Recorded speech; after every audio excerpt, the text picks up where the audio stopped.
Sabi daw nila kapag networker ka, ang kaya mo lang bilhin daw, mga magarang sasakyan, bahay, mga trip sa ibang bansa. Actually ngayong araw, papatunayan namin sa inyo na ibang in global.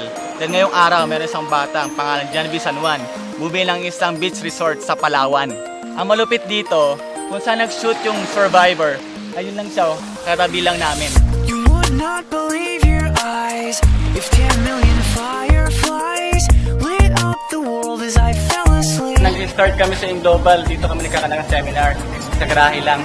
Nung tinuloy ko siya, after 9 months, lahat ng hirap ko, lahat ng pagod ko, pinayaran ng in global. Ako yung pinakabata nakaplan ng US, ng libre. At the age of 20, na-hit ko yung first million ko sa in global. After 2 years, nagkaroon din akong dalawang sasakyan. Dahil sa in global, nagkaroon na yung sariling bahay lupa sa Tagaytay worth 8 million pesos. After 4 years, ngayon, may sarili namin building dito sa Palawan para sa mga nag-in global. Dati-rate, yung magulang ko hindi nagiging proud sa akin kasi di pa ako graduate, so baksak yung mga grades ko. Dahil sa Indo, lahat na bago. Dahil last year, umakyat ako stage, ako yung top 6 ng AIM Global. And ako yung nakakuha rin ng pangatlo sa pinamataas na profit sharing. Kasi simula ako sa AIM Global, ito pa yung brochure noon.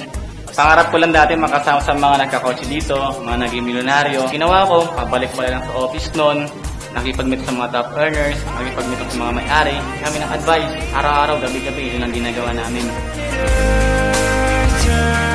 Naalala ko yung buhay ko dati. Totoo lang, napakalayo kung compare ngayon. Kasi naging global ako, lahat ng gusto na makuha ko na at the same time, pinamasak dito. Habang ko yung oras ko, kasi kasama pamilya ko, habang kumikita ako.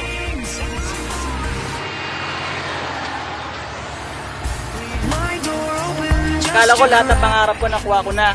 Yung palang simula pa lang. Dahil sa in global, nakuha ko ultimate dream car ko na Camaro. Dati napanood ko na sa Transformers, pero ngayon si Bumblebee, kotse na ni Janvi. Kumita lang 10,000, 15,000, tuwang-tuwa na ako. Pero ngayon, na-experience ko sa in global, kumita pa ng almost million. Ano kayo pakiramdam nun? Hindi ko ma-explain. Mas lakihan mo yung pangarap mo kaya sa ibang tao. Kasi kapag ginawa mo yun, for sure, effort na lalabas yun, mas malaki. And pangalawa, dapat meron kang paniniwala sa sarili mo na kayang-kaya mo lahat. And huwag mo kakalimutan na kasama mo yung Diyos. Kasi nga, sa akin, nasimula ko sa AIM, ang tumatak ng sakit ako, I can do all things through Christ who strengthens me.